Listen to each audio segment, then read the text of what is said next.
మరి 10 నెలల పాలన ఎట్లా ఉందో అడిగి తెలుసుకునే ప్రయత్నం చేద్దాం. కాంగ్రెస్ సర్కార్ వచ్చిన నుంచి మరి 10 నెలల పాలన ఎట్లా అనిపిస్తుంది ఈ రాష్ట్రంలో? 10 నెలల పాలన చూస్తుంటే నాకైతే నవ్వొస్తుంది. ఎందుకంటే ఇప్పుడు ఇక్కడ 6 గ్యారంటీలు అన్నారు. 6 గ్యారంటీలలో ఒక్క గ్యారంటీ కూడా పూర్తిగా అమలు కాలే.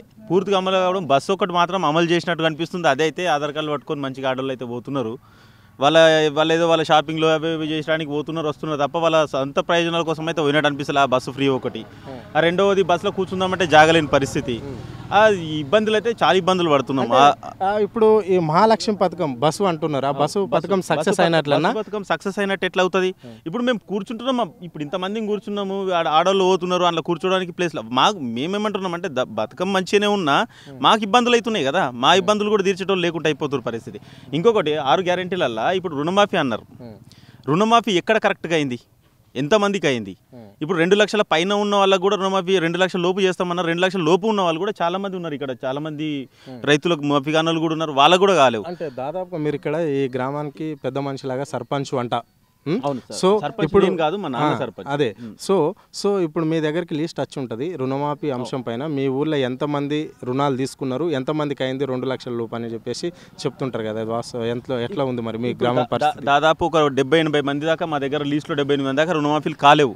అయితే మళ్ళీ బ్యాంకు వాళ్ళు ఏం తిరుగుతున్నారంటే 2 లక్షల పైన ఉన్న 10,000 5,000 కడితే ఆ 2 లక్షలు మాఫీ అయితే అని కొత్తగా తిరుగుతున్నారు బ్యాంకు వాళ్ళు. అసలు మీరు ఇస్తామన్నా 2 లక్షలు ఇవ్వండి కదా. ఆ 2 లక్షలు పైన కట్టించుకుందాము, మళ్ళీ ఈ 2 లక్షలు కూడా పూర్తి కాకపోవడము. ఒక కుటుంబానికి అప్పుడేమన్నారు ప్రతి రైతుకు 2 లక్షలు రుణమాఫీ చేస్తామన్నారు. ఇప్పుడేమంటున్నారు కుటుంబం అంటున్నారు. ఆ కుటుంబంలో కూడా ఉన్న వాళ్ళు కూడా కరెక్ట్ కాలేదు. ఇప్పుడు మా కుటుంబంలో 6 మంది ఉన్నాం. 6 మందికి ముగ్గురు లోన్లు ఉన్నాయి. వాళ్ళు 3 లోన్లలో ఒక్కరికి కూడా కాలేదు. అట్లాంటప్పుడు ఇంకెట్లా సక్సెస్ అయినట్టు? మీ 6 గ్యారంటీలలో ఆ గ్యారంటీ ఎట్లా సక్సెస్ అయినట్టు?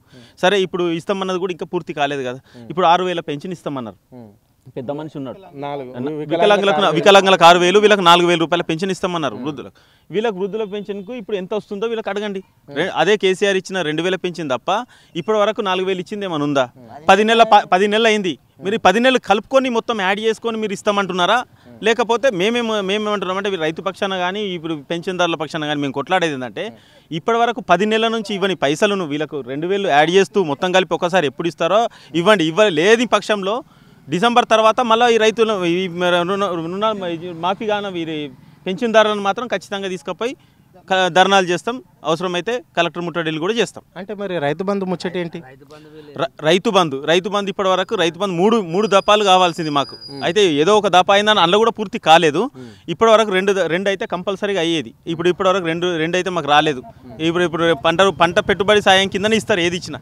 పంట పెట్టుబడి సాయం మా సొంతం పెట్టుకున్నాం అయిపోయింది. ఇప్పుడు కాలం కూడా అనుకూలించక ఉన్న పత్తులని కొట్టుకుపోయినాయి. ఇప్పుడు అవుటికి కూడా లేదు. లేకపోతే కరెక్ట్ టైంలో మాకు పంటలకు టైంకు పత్తి ఎప్పుడైతే మనకు సీజన్ వస్తుందో ఆ సీజన్లో రెండు పంటలు మాకు మంచిగా వస్తుండే.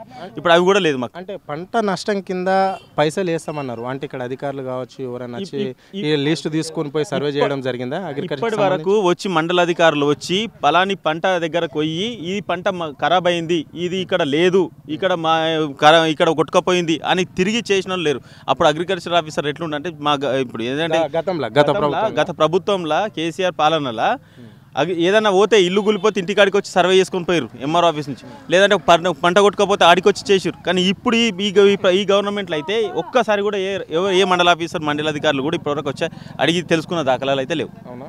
ఎస్, మీరే అంటున్నారు ఇండ్లు కూలిపోతే ఇండ్లు ఇచ్చేవాళ్ళు గత ప్రభుత్వంలో వచ్చి సర్వే చేశారు. మరి ఇక్కడ ఇంద్రమ్మ ఇండ్లను కట్టిస్తాము అంటే జాగున్న వాళ్ళకు కొంచెం డబ్బులు కూడా ఇస్తామన్నారు. మరి అది ఎంతవరకు అమలు అవుతుంది ఈ గ్రామంలో? సరే ఇప్పుడు అన్నారు ఒక కమిటీ ఏమో ఇంద్రమ్మ కమిటీ అని వేస్తున్నారన్నారు. ఆ ఇంద్రమ్మ కమిటీలో నిజానికి ఇప్పుడు ఆల్రెడీ మేము హౌస్ ఎంక్వైరీలు చేసి గత ప్రభుత్వంలో హౌస్ ఎంక్వైరీ చేసి లాస్ట్ వరకు వచ్చి ఇవ్వలేకపోయింది ఇప్పుడు మన గత ప్రభుత్వం వాళ్ళు. కాబట్టి ఇప్పుడు ఇప్పుడు ఏదైతే ఈ హౌస్ ఎంక్వైరీ చేసిన లిస్ట్ అయితే ఇక్కడ మన పంచాయత్ ఆఫీస్లో ఉంది. ఆ పంచాయత్ ఆఫీస్లో లిస్ట్ ప్రకారంగా వాళ్ళ దగ్గర ఇల్లు ఉందా లేదా వాళ్ళకి జాగుందా లేదా తెలుసుకొని చేసిన రిపోర్ట్ అవుతుంది. దాని ప్రకారం ఇస్తారా లేకపోతే గతంలో ఇందిరమ్మ ఇండ్లు కూడా అయినాయి పంచినవి ఉన్నాయి అవి కాకుండా ఫ్రెష్గా ఇస్తామన్నారు. మరి అవి ఎట్లా ఇస్తారు ఏ రకంగా ఇస్తారో మేము చూస్తాం. చూసి ఒకవేళ అటువంటి ఇట్లా అనుకూలంగా రాలేదు అంటే దాని మీద పెద్ద ఎత్తున పోరాటం అయితే చేస్తాం. చివరికి మీరు గవర్నమెంట్కి ఏం చెప్పాలనుకుంటున్నారు? గవర్నమెంట్కి ఒకటే సూచన, మీరు ఇస్తామన్న 6 గ్యారంటీని మాత్రం పర్ఫెక్ట్గా అమలు చేయండి. మీరు ఇప్పుడు సంవత్సరం గడిచిపోయే పరిస్థితికి వస్తుంది. 100 రోజులలో అన్నారు, 100 రోజులు అయిపోయింది. ఇంకా సంవత్సరం టైం ఇచ్చారు. ఇప్పటికి కూడా ఈ సంవత్సరం లోపు పూర్తిగా చేస్తే మంచిది, చేయకపోతే మాత్రం పెద్ద ఎత్తున ఉద్యమాలు అయితే జరుగుతాయి.